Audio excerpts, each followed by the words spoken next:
La richesse des fonctions et des métiers QSE, RSE n'est plus à démontrer. Mais savez-vous réellement quels sont ces métiers? Quels sont leurs périmètres? Comment ces fonctions sont-elles appliquées concrètement dans l'entreprise? Je suis Benoît Krigel et à travers ces podcasts, je vous propose des témoignages d'experts afin de vous aider à saisir les caractéristiques et les enjeux de leurs fonctions. Écoutez vos pairs présenter avec enthousiasme leurs attributions et partez à la découverte des métiers QSE et RSE. Bonjour Marie, très heureux de t'accueillir sur cet épisode du podcast. Peux-tu s'il te plaît te présenter? Bonjour à tous, bonjour Benoît, je suis ravie d'être là. Moi je suis Marie Pommier, je suis directrice produit et marketing chez Calnet. Calnet c'est un éditeur de logiciels spécialiste du management de la qualité. Donc je vis et je travaille à Bourges, où est donc implantée une grande partie des équipes Calnet, qui est donc un éditeur français. Et c'est un poste que j'occupe depuis bientôt 8 ans. Enfin pas tout à fait, parce que j'ai rejoint Calnet au départ en tant que directrice produit, et j'ai pris la direction du processus marketing en complément il y a 2 ans maintenant. Très bien, je te remercie.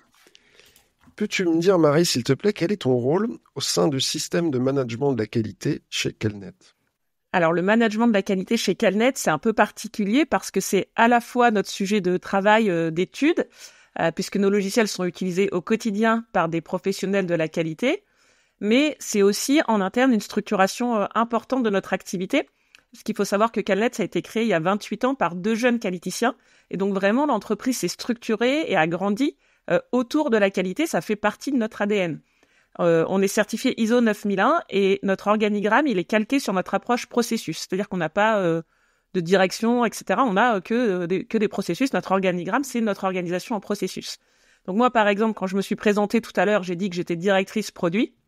Mais en fait, l'intitulé exact de ma fiche de poste, c'est responsable du processus concevoir les produits. Concrètement, je suis manager d'une équipe pluridisciplinaire qui est en charge de la conception, du design et du test des logiciels.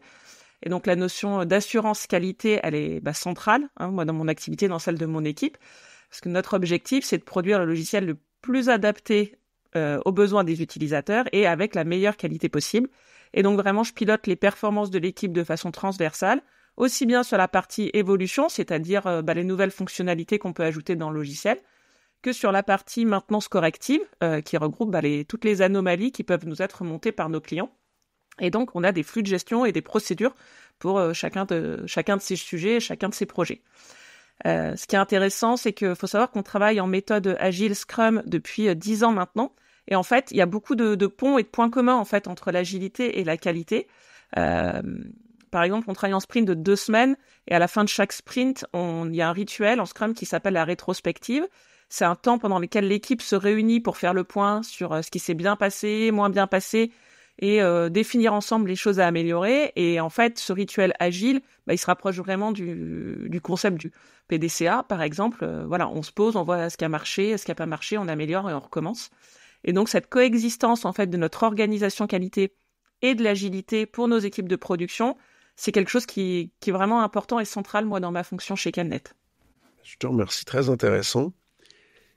Donc, à la base, tu n'es pas qualiticienne de formation, et tu es dans une entreprise qui baigne dans la qualité, tant de par son produit que sa culture en interne. Quelles sont les raisons, finalement, les motivations qui te poussent, toi, à t'investir dans cette démarche qualité? Alors moi, en tant que directrice produit, vraiment, ce qui compte pour moi, c'est de faire en sorte que nos produits soient adaptés aux utilisateurs. Parce qu'un bon logiciel, c'est un logiciel qui est utilisé avant tout. Et donc la notion de satisfaction client, qui est centrale dans l'ISO 9001, en fait, elle est centrale dans mon métier, dans ma fonction, de façon un peu naturelle. Et c'est vrai qu'à titre plus personnel, moi, je connaissais assez peu de choses sur la qualité. J'avais fait un module quand même qualité dans ma formation initiale, mais universitaire, mais ça datait un peu. Mais moi, c'est vrai que j'adore les rencontres, j'adore découvrir des nouvelles personnes, des nouveaux métiers, des nouveaux univers. Et donc, découvrir le monde de la qualité, ça m'intéressait. Et c'est d'autant plus intéressant parce qu'on travaille avec des entreprises et des partenaires de tout secteur d'activité, aussi bien l'agroalimentaire que des établissements de santé que l'industrie. Ou la pharmacie, par exemple. Et donc, moi, mon travail il est vraiment rythmé par des échanges avec des professionnels pour comprendre leur métier, leurs problématiques dans des univers très différents. Donc ça, c'est vraiment quelque chose que je trouve intéressant. Et la qualité, en fait, ça s'inscrit là-dedans, le fait d'être tourné vers nos clients. Et donc voilà, c'est vrai qu'au fil du temps, voilà, on a noué moi en tout cas, j'ai noué des relations de proximité avec nos clients, nos utilisateurs. Et cette idée de communauté, d'écosystème, de parties prenantes, dirait-on, dans le monde de la qualité, en fait, c'est quelque chose qui nous caractérise pas mal chez Calnet. Sur un plan personnel, moi, c'est quelque chose dans lequel je m'épanouis vraiment beaucoup. Parfait. Enfin, pour terminer, à titre vraiment personnel, qu'est-ce que tu préfères? Qu'est-ce qui t'anime le plus dans tes activités en qualité au quotidien? Alors moi, sans hésitation, c'est pas la mise à jour des indicateurs, mais c'est l'animation et la vie de l'équipe. Et moi, par exemple, j'adore les réunions de processus. Alors, pour donner un exemple, on a des réunions de processus trimestrielles. Voilà, c'est le rythme qui a été défini chez Calnet. Et moi, j'ai vraiment essayé de faire de ces moments qui sont au départ des rituels issus de notre système qualité, d'en faire des vrais moments de vie d'équipe. Alors, par exemple, j'ai pris quelques exemples pour illustrer ça. Par exemple, quand on a une nouvelle personne dans le processus, moi, j'aime bien faire un petit icebreaker. Alors, par exemple, j'ai utilisé le jeu Totem. C'est un jeu de société qui permet à chaque membre de l'équipe de dire tout le bien qu'il pense de la nouvelle personne.